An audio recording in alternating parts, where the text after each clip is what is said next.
You know how some places they just feel like the absolute heart of a city? Today, we're diving into one of those really iconic spots, Ben Thanh Market in Ho Chi Minh City. It's definitely more than just somewhere to shop. It's like a living piece of the city's history, one of its oldest buildings, actually, and still totally buzzing every day. Absolutely. And our mission really for you is to kind of peel back those layers. We want to trace its journey, from way back when it was just an informal spot by the river right up to its status today and understand how it connects to Saigon's growth and this big shift we've seen in who actually goes there now. We're pulling out the key stuff from the sources. Okay, so let's start right at the beginning because what really jumped out at me was how old it is. Like early 17th century, we're talking just a collection of stalls, basically, an informal wet market near the Saigon River and the old Jiadin Citadel.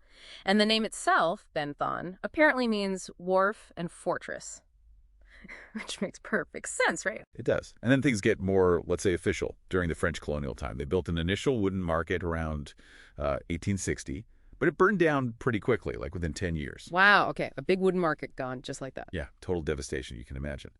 But it was so important they knew they had to rebuild. And strategically, they chose its current spot, which meant draining this big swampy pond, Beauret, apparently. Really? Draining a swamp for it. Seems so.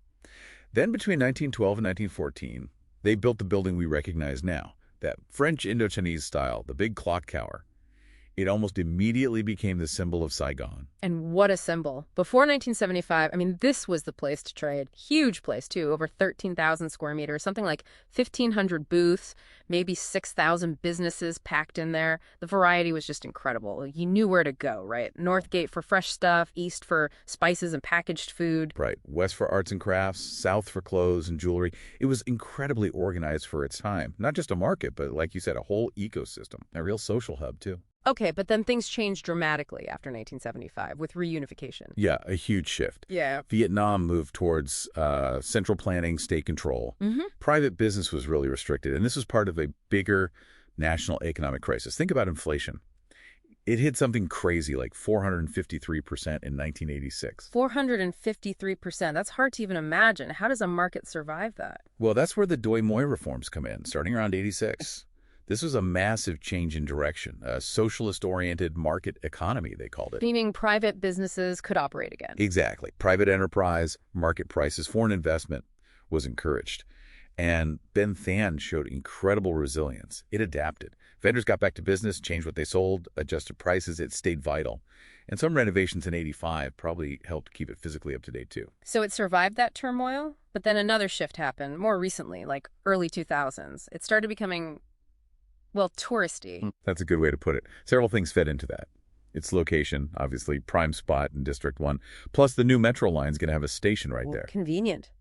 And the building itself is an attraction, that colonial architecture. And, of course, the food. You mentioned Bern Mam Pho Ba Mi. People come just for that. Ah, the food tourism angle.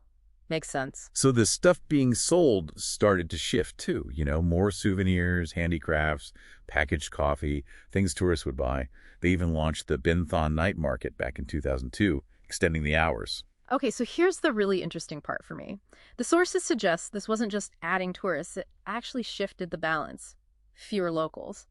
Is there actual evidence for that? Like, are locals really shopping elsewhere now? There is. Vendors themselves report it. Fewer locals coming through, fewer local sales. People are choosing supermarkets, mini-marts, online shopping too. Why, though? Is it just price? Price is part of it, yeah. A perception of it being overpriced, maybe some aggressive sales tactics sometimes. Also maybe concerns about whether the tourist stuff is, truly unique or high quality. Plus, let's be honest, it can be hot and crowded. No AC. So a lot of tourists go more for the experience, the sightseeing, rather than actually buying a lot. It's become a destination experience. So when you look at Ben Thanh Market, it's like looking at Ho Chi Minh City itself and fast forward. Yeah. It reflects all that rapid change, the economic boom, the new infrastructure like the metro, but also the challenges, right? Exactly. It's a microcosm. Which leads to the big question, looking ahead. How does a place like Ben Thanh modernize? Maybe better infrastructure? Maybe focusing on really high-quality local stuff, not just souvenirs? And crucially, how does it bring local shoppers back into the fold? All while keeping its history, its soul, especially with the city pushing towards being smart and green? What's it going to take for it to stay truly special for everyone, locals included? That's something to think about.